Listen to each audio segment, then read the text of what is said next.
She's much better at walking with the cone already. She does keep bumping into things though, like trees and signs.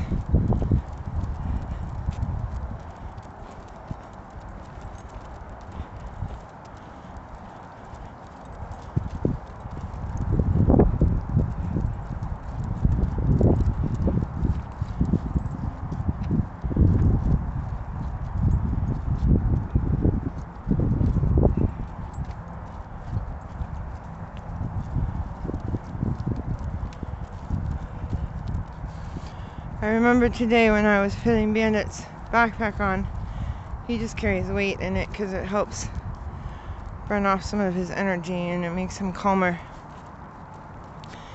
But we were walking with it on one time in the summer, and a man asked me, "Is that an air conditioner?"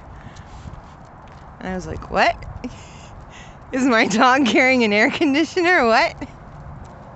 And he said, a cooling thing. And then I realized that cooling vests for dogs exist. Oh boy, I actually need to get some bags, so I'm gonna have to put this away. Anyway, that was a funny story that I remember today. The end.